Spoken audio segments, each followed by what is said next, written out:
윤회라는 사람이 있었습니다. 그는 지편전을 정착시킨 아주 훌륭한 신하였습니다. 젊은 시절 어느 날 윤회는 시골길을 걷다가 날이 어두워져 여관에서 하룻밤 자게 되었습니다. 주인은 행색이 지저분한 윤회에게 하룻밤을 허락하지 않았고 어쩔 수 없이 처마 밑에 앉아 있었습니다. 마당을 보니 주인집 아이가 진주구슬을 가지고 놀고 있는 것이 보였습니다.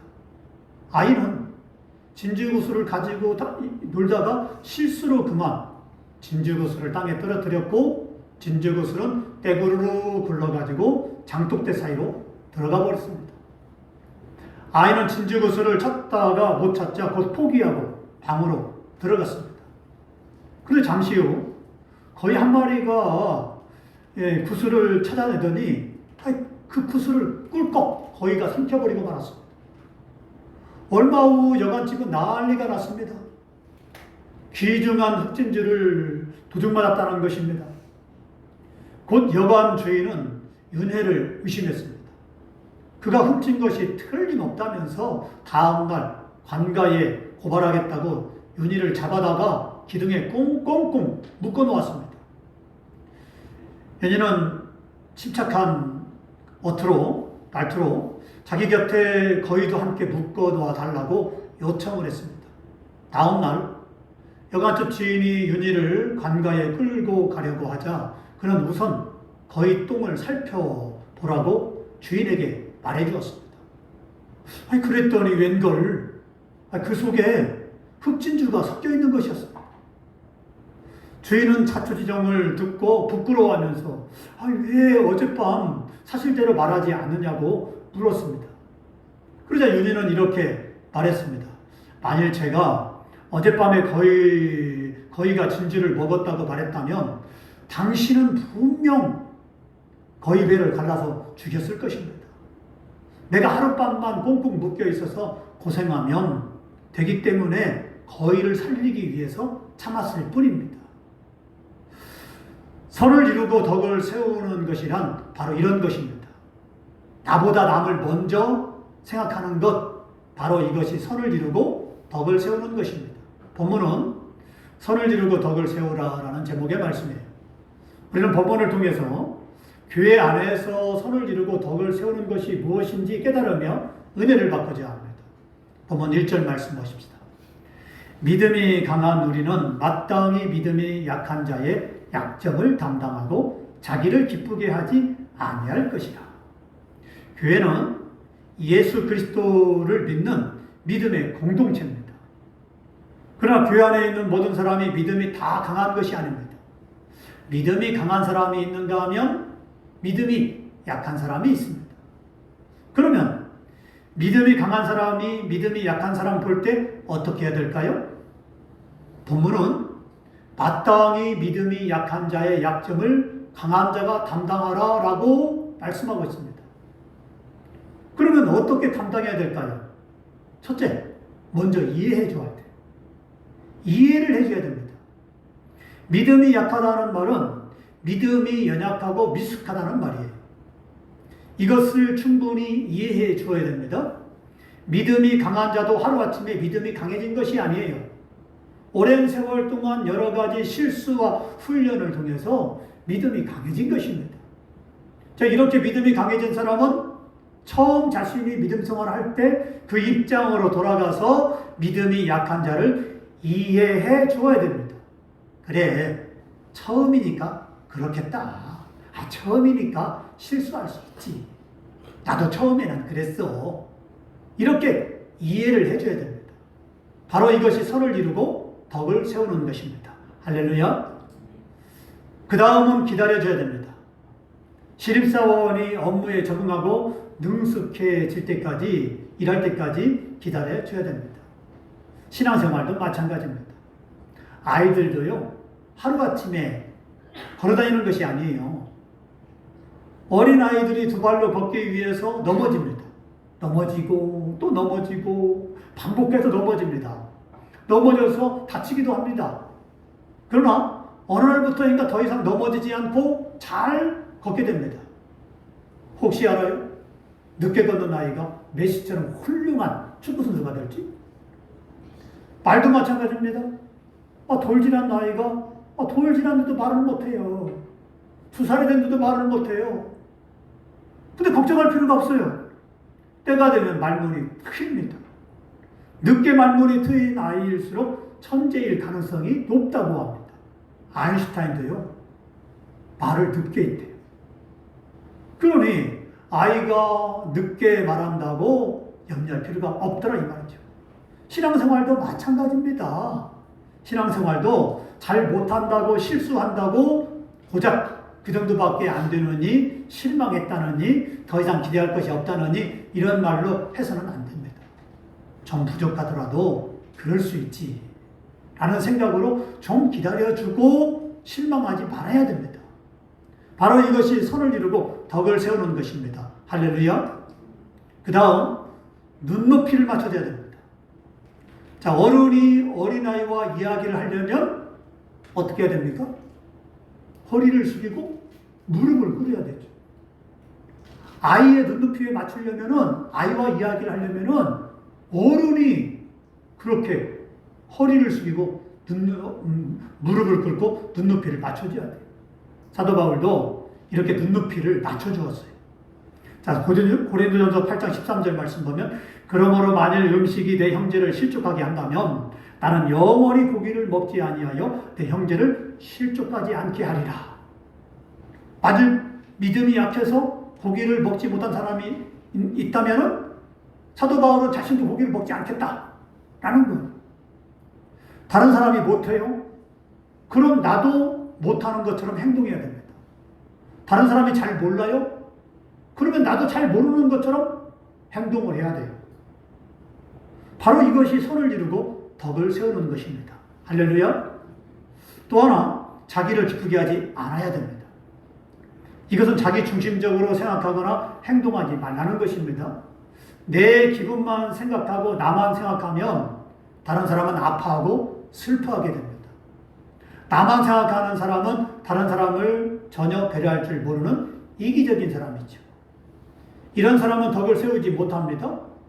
자, 여기서 덕을 세우려면 자기 중심적으로 행동해서도 안 되고 자기 기분에 따라 살아서도 안 된다는 거예요.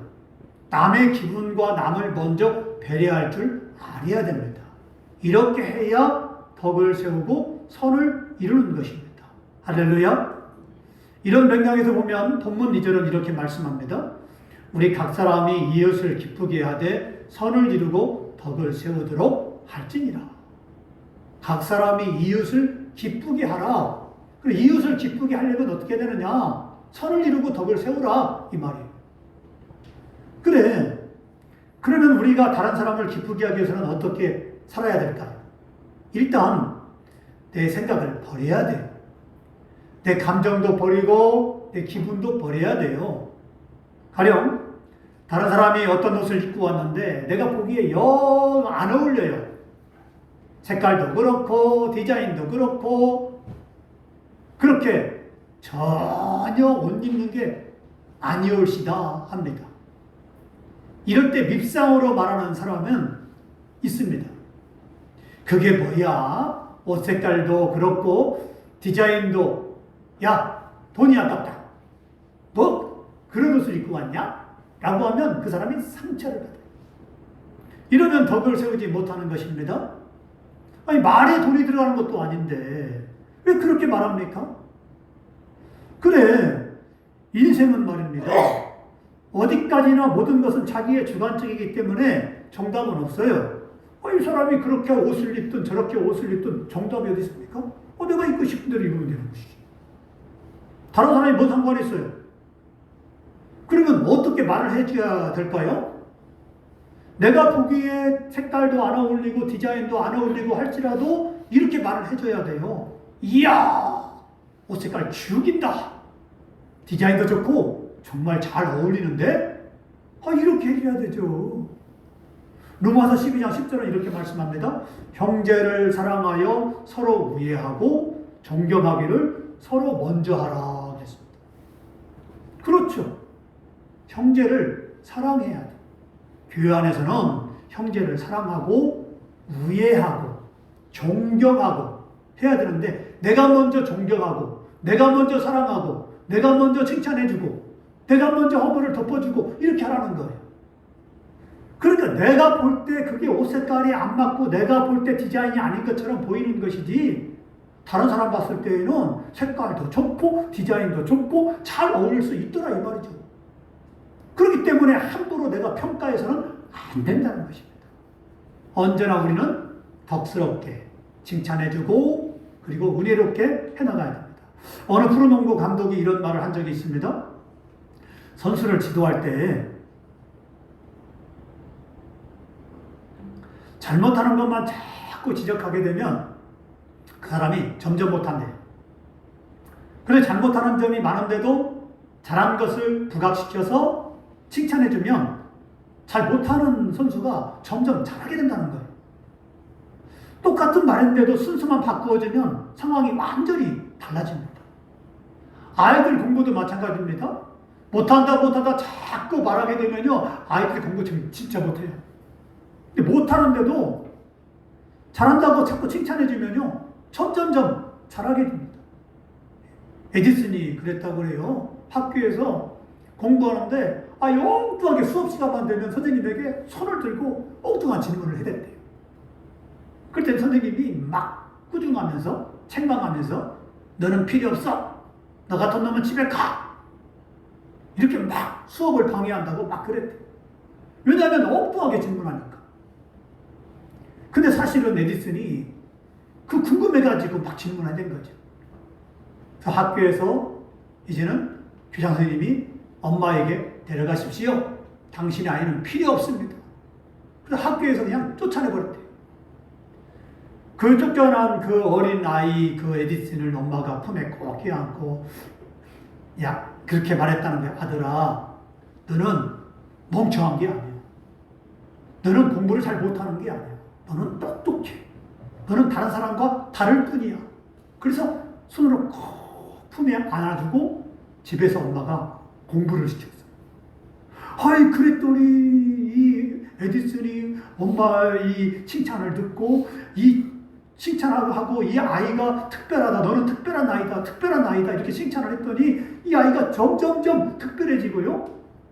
그리고 엄마가 딱 보니까요. 이 아이가 다른 아이와 다르게 그렇게 여러 가지 사고방식이 다르다. 그래서 그것을 칭찬하고 칭찬했더니 나중에는 에디슨이 훌륭하게 자라가지고 세계적인 과학자가 되지 않았습니까? 만약에 그때 엄마가 다른 엄마들처럼 이 에디슨을 이 바보 같은 녀석, 너 그것밖에 못해? 너 그렇게 학교에도 못 다녀? 이 멍청이! 라고 했다면 에디슨은 세계적인 과학자가 뭡니까? 사실은 이 전기불도 에디슨이 발명한 거예요. 대단하지 않습니까?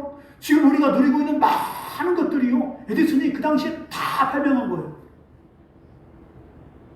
여러분은 한 가지라도 발명할 수 있습니까? 근데 에디슨은 엄청나게 많이 발명을 했어요. 이런 사람이 되기까지 엄마의 칭찬이 있었을 때 에디슨은 그런 훌륭한 과학자가 되었죠. 만약에 다른 엄마들처럼 이 멍청이, 바보, 공부도 그렇게 못하고 에이 나가 죽어라 이렇게 했다면 에디슨은 아마 바보가 되고 말았을 거예요. 자, 이런 마찬가지입니다. 바로 이렇게 아이들에게도 그런 것처럼 교회 안에서도 마찬가지입니다. 누가 믿음이 없어서 실수하고 했을 때 그렇게 상대방을 이제는 우리가 받아주면 그것이 바로 선을 이루고 덕을 세우는 것이게 되고 그 사람도 언젠가는 믿음이 자라서 우리보다도 나보다도 훨씬 훌륭한 그런 하나님의 일꾼이 될 것입니다. 그렇기 때문에 우리는 먼저 상대방을 기쁘게 하자 이 말이죠. 예수님도 자기를 기쁘게 하지 않았다고 성경은 이렇게 말씀합니다. 본문 3절 말씀 보십시다. 그리스도께서도 자기를 기쁘게 하지 아니하셨나지. 예수님은 다른 사람을 의인 만들기 위해서 자신은 죄인이 되셨습니다. 예수님은 다른 사람을 살리기 위해서 자신은 십자가에 죽었습니다. 바로 이것이 선을 이루고 덕을 세우는 것입니다. 할렐루야. 우리가 선을 이루고 덕을 세우는 사람이 되려면 성경에 나오는 수많은 성경 인물들을 보고 배워야 돼. 그들이 어떻게 해서 승리하는 삶을 살게 되었는지 그들의 믿음을 본받아야 됩니다. 성경에 나오는 수많은 인물들의 공통점은 무엇일까요? 인내에 있습니다. 인내했다는 거예요. 오래 참고 인내함으로 믿음으로 승리한 거예요. 그러면 우리도 오래 참고 인내하는 믿음을 가져야 됩니다. 성경을 읽고 말씀을 들으면서 하나님께서도 나를 저렇게 덕스러운 삶을 살게 달라고 인내하면서 기도해야 돼요. 그러면 하나님은 마침내 어니스트라는 소년이 큰 바위 얼굴이 된 것처럼 우리도 마침내 성경의 인물들처럼 덕스러운 사람, 승리하는 사람, 성공하는 사람이 되게 하여 주실 것입니다. 할렐루야. 그러므로 우리가 해야 될 일은 하나님만 바라보고 인내하며 말씀을 붙들고 기도하며 사는 삶을 살아야 돼요. 자, 이렇게 이 결과로 본문 7절은 이렇게 말씀합니다. 7절 말씀 보십니다. 그러므로 그리스도께서 우리를 받아 하나님께 영광을 돌리심과 같이 너희도 서로 받으라. 그리스도께서 우리의 죄와 허물 많은 우리를 받아주신 것처럼 우리도 서로 받는다면 세상에 못 받을 사람이 없고 사랑하지 못할 사람이 없습니다. 우리가 서로 받을 때 우리를 통해 하나님이 영광이 드러나게 됩니다. 교회 안에서 다른 형제를 받아주고 안아주고 허물을 덮어주고 이렇게 해줄 때 하나님의 영광이 드러나는 것입니다.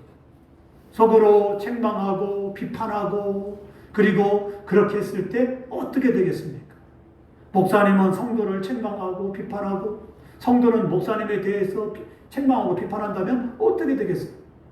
여러분도 목사님을 통해서 칭찬받기를 원하고 사랑받기를 원하는 것처럼 목사님도 여러분에게 칭찬받기를 원하고 사랑받기를 원합니다. 똑같아요, 사람은. 그렇기 때문에 우리가 서로 허물을 덮어주고 잘못한 것이 있다 할지라도 장점, 잘한 것만 말하고 칭찬하며 했을 때에는 그 사람의 신앙이 자라지 않겠습니까? 그리고 그렇게 사랑하게 되면 은혜가 넘치지 않겠어요? 바로 그렇게 할 때 교회가 하나님의 영광이 드러나고 그 교회는 점점 사랑이 은혜가 넘쳐서 부흥하게 되고 교회가 부흥하게 되면 가정이 부흥하지 않겠습니까? 교회가 안 되는데 가정이 잘 되는 가정 봤습니까? 교회가 잘 돼야 가정이 잘 됩니다. 교회가 먼저 잘 돼야 개인이 복을 받습니다. 그렇기 때문에 우리는 언제나 하나님의 교회가 잘 되도록 그렇게 만들어가야 되는데 그 첫 번째가 성도들이 서로 허물을 덮어주고 칭찬해주고 사랑해주고 그렇게 은혜가 넘칠 때 바로 내가 복을 받고 내 가정이 복을 받고 내 자녀가 복을 받게 될 줄로 믿습니다. 하나님께 영광을 돌리는 삶을 살기를 원하십니까? 그렇다면 이유 불문하고 교회에서는 형제의 모습이 어떠하든 모두 받아줘야 됩니다. 만일 형제를 받지 못하면서 하나님께 영광을 돌리며 살고 있다고 자부한다면 그 신앙은 위선이고 거짓입니다. 왜 저것밖에 안 되느냐? 왜 그것밖에 안 되느냐? 왜 그것밖에 못하느냐? 왜 그것밖에 못하느냐라고 뒤에서 그렇게 책망하면서 다른 사람과 수근수근 거린다면 안 됩니다. 데살로니가전서 5장 14절은 이렇게 말씀합니다. 마음이 약한 자들을 격려하고 힘이 없는 자들을 붙들어주며 모든 사람에게 오래 참으라. 마지막으로 우리가 어느 때 선을 이루고 덕을 세울 수 있습니까? 본문 13절 말씀처럼 하나님이 주시는 기쁨과 평강과 소망이 넘치는 삶을 살아갈 때요. 우리가 남에 대해서 실망과 미움과 불평과 불만 대신에 기쁨과 평강과 소망이 넘치는 삶을 살아갈 때 서로가 서로에게 덕을 끼치는 삶을 살아가게 됩니다. 교회 안에서 보십시오. 늘 인상 써, 늘 기분 나빠해, 늘 슬퍼해, 늘 은혜를 잊어버렸어. 이렇게 얼굴이 굳어있는 사람과 살아갈 때 어떻게 되겠습니까? 내가 늘 슬퍼하면서, 내가 늘 고통스러워하면서, 내가 늘 어려워하면서 그렇게 남을 대한다면 다른 사람도 그렇게 될 수밖에 없죠. 그러나 내가 그런 상황에 있을지라도 웃으면서 감사하면서 찬송 부르면서 남과 은혜를 나누게 된다면은 바로 모두가 그렇게 하나님의 기쁨과 평강이 넘칠 수밖에 없다는 것이죠. 사랑하는 성도 여러분, 범사에 손을 이루고 덕을 세우시기 바랍니다. 그러면 교회가 아름다워지고 가정이 아름다워지고 내 인생이 아름다워질 것입니다. 그러므로 날마다 평강 가운데 복된 삶을 살아가는 저와 여러분 되기를 주의 이름으로 축원합니다. 기도하겠습니다. 하나님은 우리에게 말씀하십니다.